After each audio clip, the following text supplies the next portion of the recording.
मम्मा मम्मा, मुझे बहुत भूख लगी है, जल्दी से कुछ खाने के लिए दो ना। बस थोड़ी देर और गुड़िया, मैं अब भी तुझे देती हूँ। आज मैं तेरे मनपसंद चावल की रोटी बना रही हूँ। वाओ मम्मा, चावल की रोटी, ये तो मेरे फेवरेट हैं।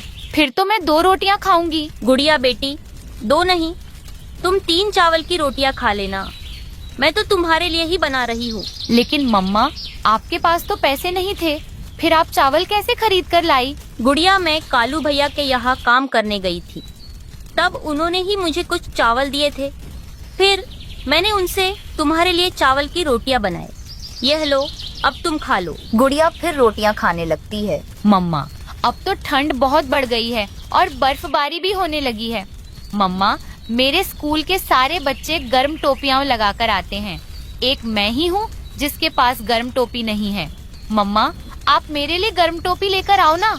मम्मा, रात को भी मुझे बहुत ठंड लगती है। गुड़िया, तुम्हारे पास तो पहले से ही एक गर्म टोपी है ना, उसे क्या हुआ?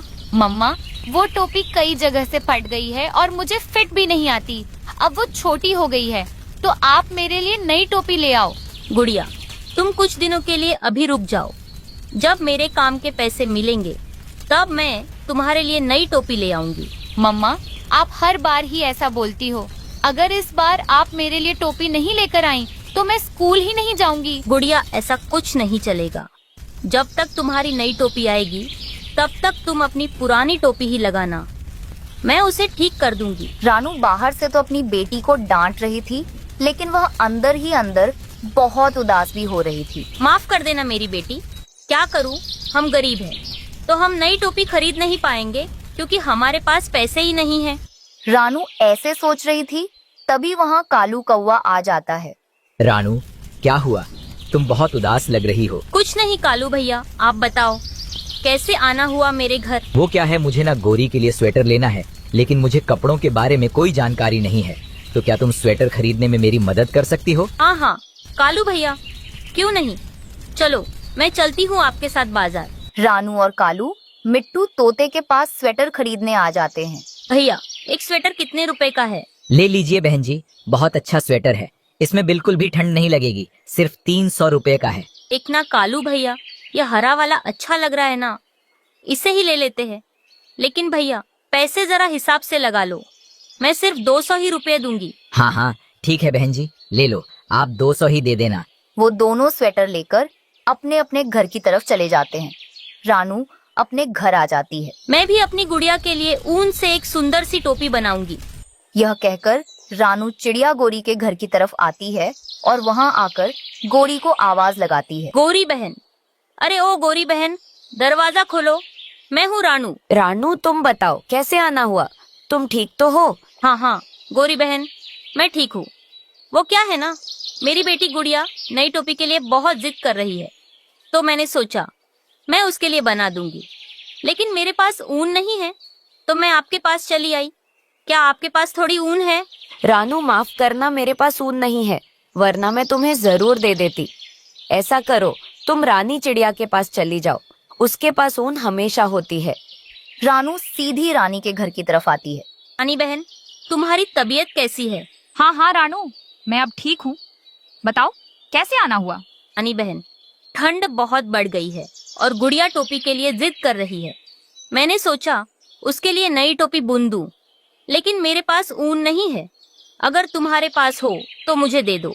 हाँ हाँ रानू, मेरे पास ऊन तो है, पर उसके बदले तुम्हें मेरा एक काम करना होगा। हाँ बताइए ना रानी बहन, क्या काम है आपका? मेरी टोपी भी फट गई है, तो तुम मेरे लिए भी एक टोपी बुन देना। हाँ क्यों नहीं, मैं गुड़िया की टोपी के साथ साथ तुम्हारे लिए भी एक टोपी बना दूंगी। रानू ऊन लेकर घर आ जाती है और अपनी बेटी के लिए टोपी बनाने लगती है। वो अपनी बेटी की टोपी के साथ साथ रानी के लिए भी टोपी बना देती है। गुड़िया भी बाहर खेलने गई थी, तब तक रानू उसके लिए टोपी बनाकर एक गिफ्ट बॉक्स में पैक करके रख देती है। शाम तक गुड़िया खेलकर वापस आ जाती है, तो वह उस गिफ्ट बॉक्स को देखती है। मम्मा, इस बॉक्स में क्या है, मैं खोल कर देख लूं? गुड़िया बेटी, खोल कर देख लो तुम इसे, क्योंकि यह गिफ्ट तुम्हारे लिए ही है। वाओ मम्मा, टोपी, यह तो बहुत सुंदर है। मेरी प्यारी मम्मा, आप बहुत अच्छी हो। लाओ गुड़िया, मैं तुम्हें यह टोपी पहना देती हूँ, तुम इसमें बहुत सुंदर लगोगी। रानू फिर अपनी बेटी को टोपी पहना देती है। वो उसमें बहुत अच्छी लग रही थी। मम्मा, मैं इसे अपने दोस्तों को दिखाकर आती हूँ। मेरी टोपी कितनी सुंदर है। गुड़िया जब तक वापस आती है तब तक मैं यह रानी की टोपी उसे दे आती हूँ। रानू रानी की टोपी उसके घर देने के लिए आ जाती है। अरे रानू, तुमने तो बहुत अच्छी टोपी बनाई। ये तो बहुत सुंदर लग रही है। तुम्हारा बहुत बहुत धन्यवाद। इसी तरह धीरे धीरे पूरे जंगल में यह बात फैल जाती है कि रानू चिड़िया टोपियां बना लेती है। तब जंगल के सभी पक्षी रानू चिड़िया से टोपियां बनवाने लगते हैं। रानू चिड़िया टोपियां बनाकर अच्छे पैसे कमाने लगती है और इस तरह वह खुशी खुशी रहने लगती है। टुन्नू जी, आज घर में खाने के लिए एक चने का दाना ही बचा है। एक चने के दाने से हम तीनों का पेट तो नहीं भरेगा। हम दोनों का क्या है? हम दोनों पानी पीकर भूखे ही सो जाएंगे। तुम ये एक चने का दाना गुड़िया को दे दो, उसका पेट तो भरेगा। माँ, मुझे भूख नहीं लग रही है। मेरे पेट में बहुत दर्द हो रहा है। ये चने का दाना आप दोनों आधा आधा करके खा लेना। बेटी की बातें सुनकर टुन्नू और रानू की आंखों में आंसू आ जाते हैं। हे भगवान, इस कड़ाके की ठंड की वजह से हमें कितने दुखों का सामना करना पड़ रहा है। संतुष्ट पेट भोजन भी नहीं मिल रहा है। क्या सोच रही हो? मुझे ठंड लग रही है। कुछ करो ना माँ, मेरे पंख भी सुन्न हो रहे हैं। इतनी ठंड में उनके घर में ओढ़ने के लिए रजाई या कंबल नहीं था। चिड़िया आग जलाती है। फिर वो तीनों उस रात ठंड में जैसे तैसे सो जाते हैं। दूसरी तरफ कालू कौवे के घर में भी वही हालत थी। उसका घर टूटा फूटा था और घर के अंदर ठंडी हवा आ रही थी और बर्फ गिर रही थी। बहू, मुझे कुछ ओढ़ा दो, मुझे बहुत ठंड लग रही है। कालू बेटा, मैंने तुझसे कहा था ना, ठंड का मौसम आने से पहले घर की मरम्मत करवा लो। एक तो ये कड़ाके की ठंड, ऊपर से टूटी फूटी छत, लगता है आज रात ठंड से ही मर जाऊंगी। तभी गौरी एक पुराना चादर ले आती है और अपनी सास को ओढ़ने के लिए देती है। लेकिन उस चादर में भी पतले पतले छेद थे जिससे ठंड रुक नहीं रही थी। मुझे माफ कर दो माँ, आजकल मजदूरी का काम नहीं मिल रहा है, इसीलिए हमें ये दिन देखने पड़ रहे हैं। लेकिन मैं कल जाकर कुछ न कुछ काम ढूंढ लूंगा। अगले दिन कालू और टुन्नू एक जगह मिलते हैं। मुझे काम की सख्त जरूरत है। मेरे घर में न खाने के लिए कुछ है, न ओढ़ने के लिए, और मेरा छत भी टूट चुका है। मेरे घर में भी वही हालत है। चलो टुन्नू, भूरे कौवे की बड़ी खेत है, उससे ही कुछ काम मांग लेते हैं। फिर वो दोनों मिलकर भूरे कौवे के पास जाते हैं। अरे टुन्नू, कालू, तुम दोनों यहाँ। माफ करना कालू, मेरे खेत में पहले ही कई सारे पक्षी काम कर रहे हैं। उन सब की दिहाड़ी देना ही मेरे लिए मुश्किल हो रहा है। अब मैं तुम दोनों को काम नहीं दे सकता। वो दोनों उदास मन से घर लौट आते हैं। रानू, आज भी काम नहीं मिला। अगर ऐसे ही चलता रहा तो हम तीनों भूखे ही मर जाएंगे। कोई बात नहीं टुन्नू जी, आप कोशिश करते रहिए। एक न एक दिन कुछ न कुछ काम तो मिल ही जाएगा। फिर वो तीनों कल का रखा हुआ चने का दाना 3 हिस्सों में बांटकर खा लेते हैं। ठंड लगने के कारण छोटी को नींद नहीं आती। वो अपनी माँ से कहती है, माँ, बहुत ठंड लग रही है, कुछ करो ना माँ। फिर रानू की नजर एक पुराने घोंसले पर जाती है। वो उस घोंसले को गुड़िया के ऊपर ओढ़ देती है।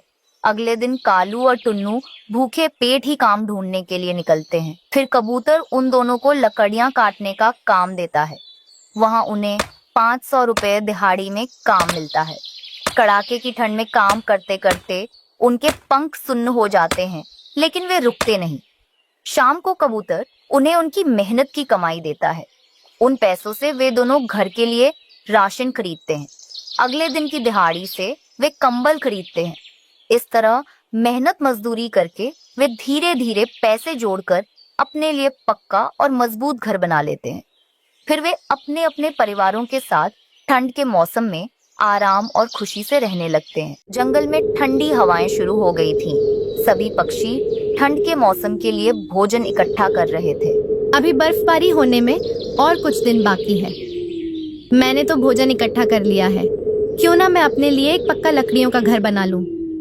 हाँ, यही ठीक रहेगा, वरना ठंड में मैं इस घोंसले में नहीं रह पाऊंगी। फिर रोज रानू चिड़िया सूखी लकड़ियां इकट्ठा करने लगी। ओए कालू, बर्फबारी कुछ ही दिनों में होने वाली है। जंगल के सभी पक्षी अपने लिए भोजन जमा कर रहे हैं। तुम तो हमेशा घोंसले में सोते रहते हो। आज तुम कहीं से भी भोजन ढूंढकर लेकर आना, वरना मैं तुम्हें घर में आने नहीं दूंगी। कालू कौवा भोजन ढूंढने के लिए जंगल पूरा घूमता है, लेकिन उसे कहीं भी भोजन दिखाई नहीं देता। वह चिड़िया के घोंसले के पास आता है, जहाँ चिड़िया सूखी लकड़ियाँ इकट्ठा कर रही थी। अरे वाह, चिड़िया ने तो बहुत भोजन जमा किया हुआ है। अब मुझे जंगल पूरा घूमकर भोजन ढूंढने की जरूरत नहीं पड़ेगी। यही भोजन चुरा कर ले जाता हूँ। ऐसा सोचकर वो दुष्ट कालू कौवा चिड़िया का भोजन चुरा कर ले जाता है। चिड़िया जब अपने घोंसले में वापस लौटती है तो देखती है कि उसका जमाया हुआ भोजन गायब है। हे भगवान, कितनी मेहनत से मैंने भोजन ढूंढकर जमा किया था और अब मेरे पास भोजन ढूंढने के लिए वक्त भी नहीं है। पहले मैं अपने लिए एक पक्का घर बना लूंगी। फिर अगले दिन से रानू अपने लिए एक पक्का लकड़ियों का घर बनाने में जुट जाती है। दूसरे दिन रानू जब सोकर उठती है और देखती है कि बाहर बर्फबारी हो रही है। बाहर तो बर्फबारी हो रही है, मेरे पास खाने के लिए भोजन ही नहीं है। अब मैं क्या खाऊं? चलो, आज के लिए किसी तरह भूखी रह लूंगी। लेकिन दूसरे दिन भी बर्फ पड़ना कम नहीं हुआ। कई दिनों तक लगातार बर्फबारी होती रही। अब मैं क्या करूं? ठंड तो बढ़ते ही जा रही है। इतनी ठंड में मेरे लिए भोजन ढूंढना मुश्किल हो जाएगा। फिर वो कालू कौवे के पास भोजन मांगने जाती है। कालू भैया, जल्दी से दरवाजा खोलिए। रानू, जल्दी से बताओ कि तुम यहाँ क्यों आई हो। देख रही हो बाहर कितनी ज्यादा ठंड बढ़ रही है। कालू, मेरा भोजन चोरी हो गया है। मैं 2 दिनों से भूखी हूँ। मुझे खाने के लिए कुछ दाने दे दीजिए। अरे छोटी चिड़िया, अगर मैं तुम्हें भोजन दे दूंगा तो मेरे बीवी बच्चे क्या खाएंगे? मैं तुम्हें भोजन नहीं दे सकता। यहाँ से जाओ। कालू कौवा रानू चिड़िया को अपने घर से भगा देता है। फिर रानू कबूतर के घर जाती है। क्या बात है रानू, इतनी ठंड में तुम घर से बाहर क्यों निकली हो? तुमने तो अपने लिए भोजन भी जमा कर लिया था और पक्का लकड़ियों का घर भी बना लिया था। कबूतर भैया, मेरा भोजन चोरी हो गया है। अब मैं क्या खाऊं? इसलिए मैं आपके पास भोजन मांगने आई हूँ। कोई बात नहीं रानू, मेरे पास बहुत अनाज है। तुम अपने साथ एक अनाज की बोरी ले जाओ। आपका बहुत बहुत धन्यवाद कबूतर भैया। रानू चिड़िया घर आकर भरपूर पेट भोजन करती है और आराम से अपने लकड़ी के घर में सो जाती है। कुछ दिनों बाद जंगल में एक तूफान आता है। उस तूफान के कारण सभी पक्षियों के घर टूट जाते हैं। अब हम कहाँ जाएंगे? इतनी ठंड में ऐसे ही यहाँ रहेंगे तो बर्फ में ही अकड़ जाएंगे। चिड़िया ने अपने लिए मजबूत लकड़ियों का घर बनाया है। इतनी हवाओं में चिड़िया का घर ही बच पाया है। कालू, जब तक हम सब अपने लिए एक पक्का लकड़ियों का घर नहीं बना लेते तब तक हम सब रानू के घर में रहेंगे। मगर कबूतर, मैंने तो चिड़िया को भोजन देने से मना कर दिया था। अब तो वो मुझे और गोरी को अपने घर में आने नहीं देगी। वो सब बातें कर ही रहे थे, तभी रानू चिड़िया वहाँ आती है। पक्षियों, आप सबको चिंता करने की कोई जरूरत नहीं है।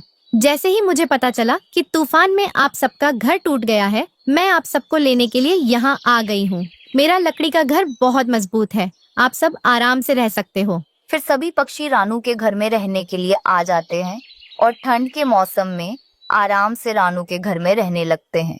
मैं आपसे बहुत नाराज हूँ क्योंकि आप हर रोज एक न एक पक्षी लाती हो और अकेले ही मारकर खा जाती हो, पर आप मुझे तो खाने के लिए नहीं देती हो। और तो और आज मेरा जन्मदिन भी है, तो आपने मेरे जन्मदिन के अवसर पर भी मुझे एक भी पक्षी लाकर नहीं दिया ताकि मैं उसे मार कर खा सकूं। अच्छा ठीक है, आज तुम्हारा जन्मदिन है तो मैं तुम्हारे जन्मदिन पर तुम्हारे लिए कैसे भी करके एक न एक पक्षी का जुगाड़ करूंगी और ले आऊंगी तुम्हारे पास। वो माही चील वहाँ से चली जाती है। वो चीलू की सौतेली माँ थी, इसलिए वो उसे बहुत कम प्यार करती थी। वहीं दूसरी तरफ जंगल के सभी पक्षी बैठे आपस में बात कर रहे थे। चील जब उनके पास आती है तो वो चील को देखकर वहाँ से जाने वाले होते हैं। तब वो चील उन्हें रोकती है और चिल्लाते हुए उनसे कहती है, पक्षियों, अगर तुम में से कोई भी यहाँ से हिला तो अच्छा नहीं होगा।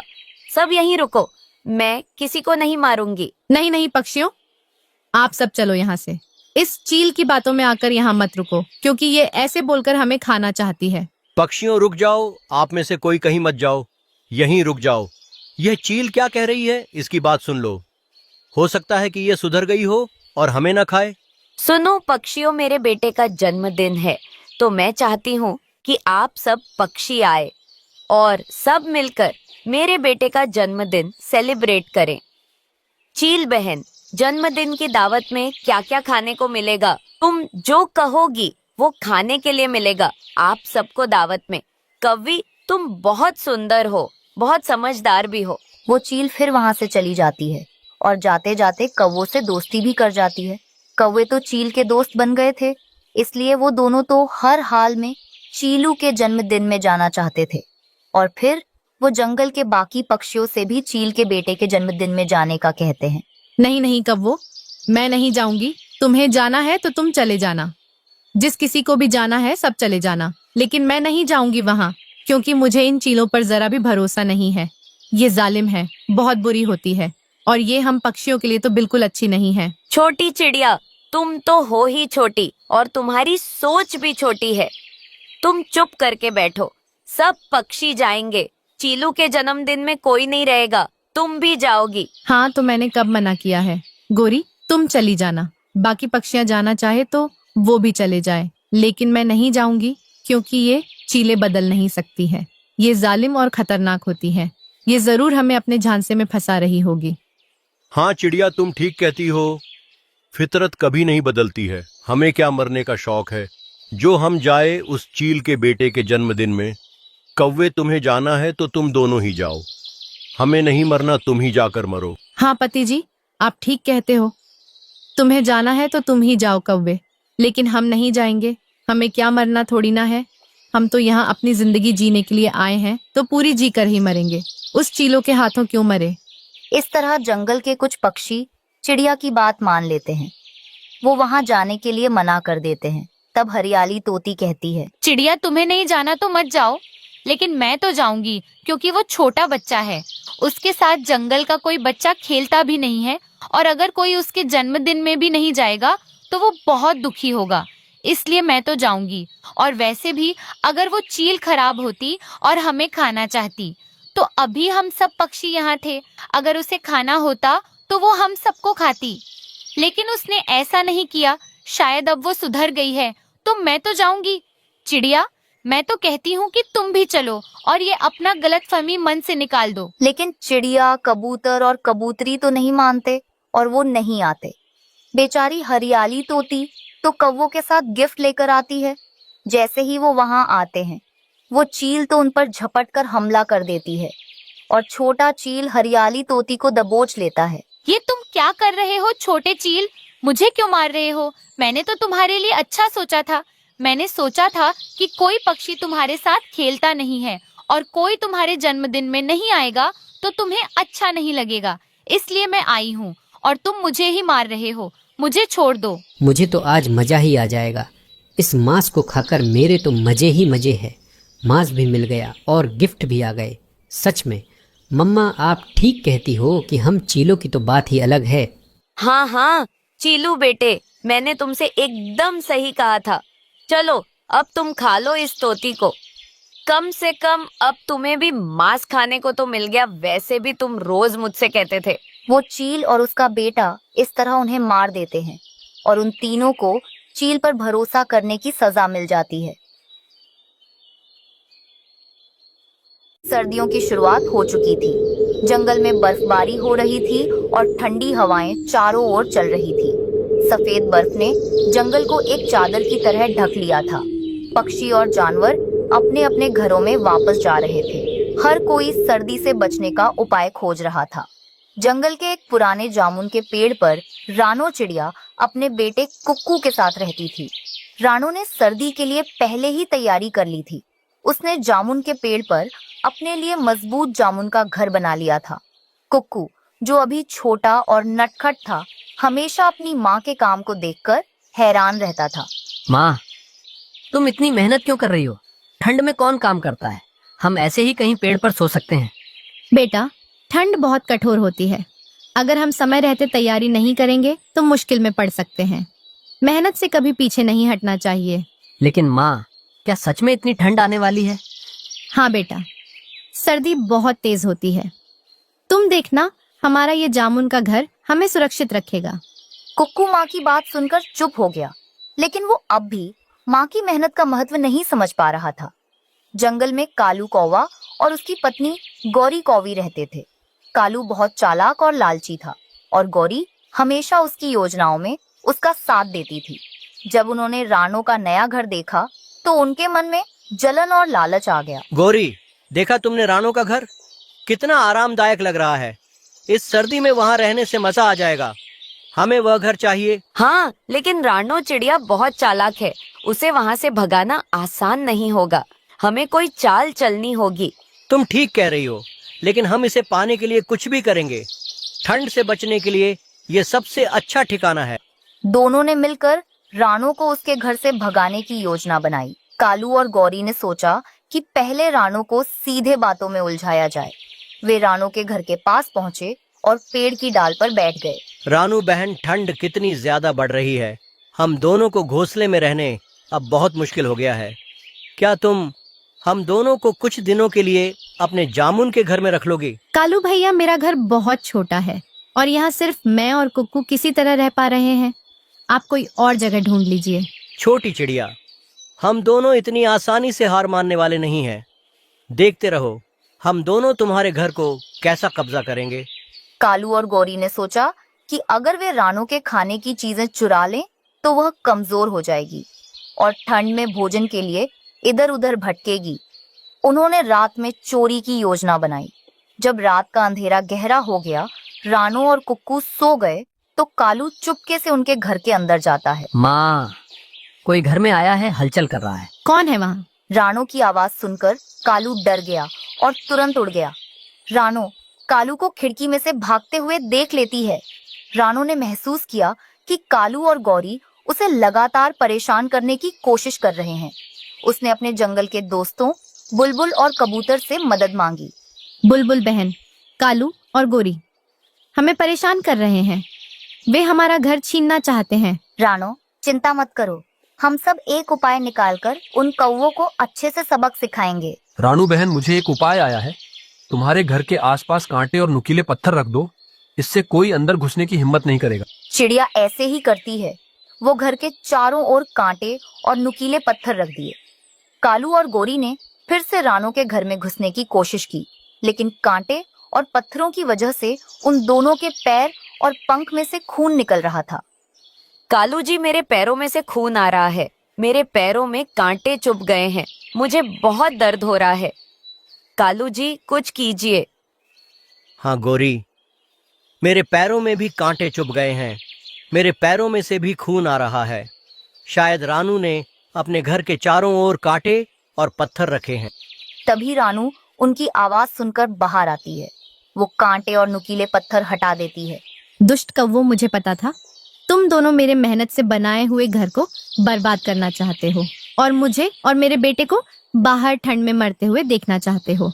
मैं ये कभी होने नहीं दूंगी। अब तुम दोनों यहाँ से जाते हो या फिर मेरे दोस्तों को बुलाकर तुम्हारी पिटाई करवाऊं।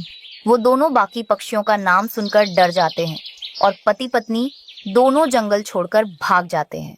रानो और कुक्कू अपने घर में आराम से रह रहे थे। कालू भैया, कृपा करके हम्माम बेटी को घर से बाहर मत निकालिए। बाहर बर्फबारी हो रही है। मेरी बेटी को ठंड लग जाएगी।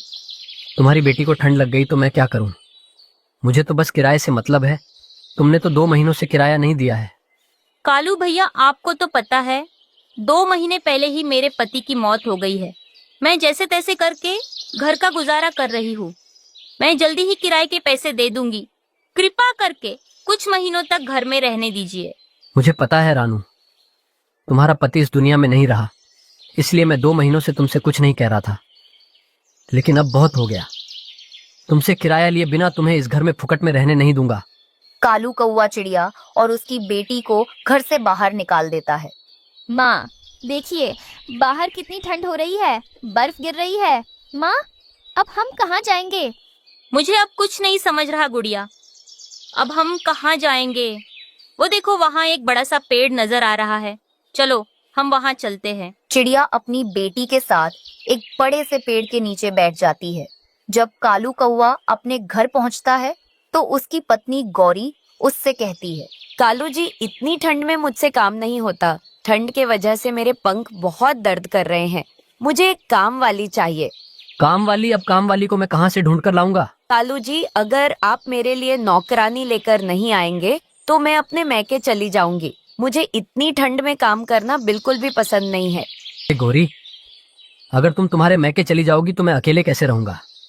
मैं तुम्हारे लिए कहीं से भी ढूंढकर काम वाली ले आता हूँ। तभी कालू कौवा सोचने लगता है। गई